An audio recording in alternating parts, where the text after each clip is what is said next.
आज पवित्र श्रीराम नवमी एथिपाई जाजपुर सहर मानसा पोलोठारे थिबा राम मंदिर रे श्रद्धालुंको प्रबल भिड़ देखा मिलुछि।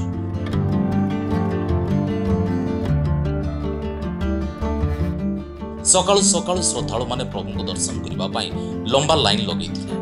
जाजपुर राम मंदिर पुरुष महिला स्वतंत्र धाड़ी व्यवस्था करा जाय श्रृंखलित दर्शन पाई व्यवस्था करा जायथिला। श्रद्धालु माने प्रभु श्रीराम भाता लक्ष्मण और माता सीता को दर्शन करी कृपा भिक्षा करथिले। अलिभा साहू गोपाली छकरे रोची आम मानसपुर पाखर थिबा राम मंदिर का सकाळ दर्शन पई आस्तिलु जेहेतु आज रामनवमी एडी बहुत बड़ लंबा लाइन लागितला। लाइन ठिया रामंकर दर्शन कलु बहुत खुशी लागिला। एडी व्यवस्था बहुत भल अछि। प्रस्थान और प्रवेश बहुत ध्यान रखा जाइछि। गोटे लागी एठी आसी बहुत खुशी लागिला। मंदिर गोटे एमिति जगह आमे जते बेले एठी आसु बाहर हमर जते भी टेंशन थाउना काकी जो 5-10 मिनिट आमे एठी हमको बहुत सुकून मिले। तो जेहेतु आज रामनवमी राम का दर्शन कर बहुत खुशी लागे। मो ना होचे संतोषी साहू तरी बहुत ही भल लागुची। जाओ मो आसी पाची सेति के निजे को धन्य मने करछि।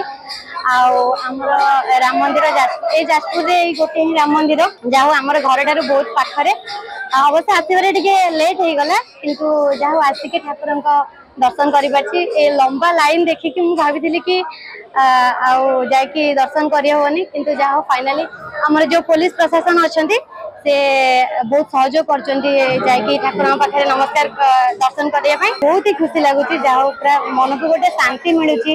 मु भी चाहूची जेमिति अयोध्या रे जेमिति राम मंदिर हेची बहुत बड़ करके हमर भी मंदिर को आगो अपेक्षा एबे टिके बहुत डेवलप हेची।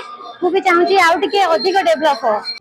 जाजपुर यार आखपाख अंचलवासी मंदिर को आसी प्रभु श्रीराम को आशीर्वाद भिक्षा करथिले। ए अवसर में रामचरित मानस पठन करा श्रद्धालु मान प्रसाद सेवन व्यवस्था करा। लक्ष्मीप्रिया राउतराय आज भारत वर्षर गोटे पवित्र दिवस श्रीराम नवमी आम समस्ते जाजपुर गोटे प्रसिद्ध मंदिर राम मंदिर समस्ते राम को दर्शन करने निमित्त आसु सकाल समस्ते पवित्र लाइन एठी दर्शन करमी श्रीराम को दर्शन करेंगे। समस्ते शुद्ध बुद्ध मन आज यही राम मंदिर को आसती दिन में श्रीराम को दर्शन कले मन में गोटे पवित्रता आसे आउ गोटे जो आम भातृभाव आमर जो यौथ परिवार गोटे गोटे सृष्टि गोटे संपर्क सृष्टि जोटा कि आज वर्तमान जुग ना श्रीराम बेले पवित्र दिवस जो श्रीराम नवमी समस्ते दर्शन करते समस्ते मिलमिशी रे एकता सूत्र बांधि। मो ना सीतांशु शेखर मिश्र मैंने भक्तर समागम प्रबल बेगर अच्छी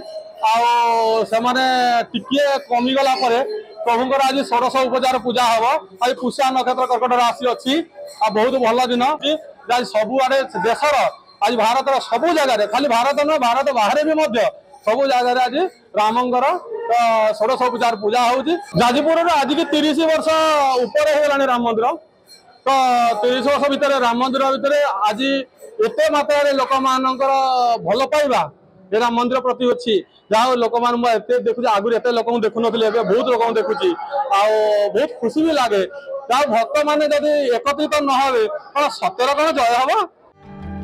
जाजपुर सुनेलिका साहू रिपोर्ट जाजपुर न्यूज।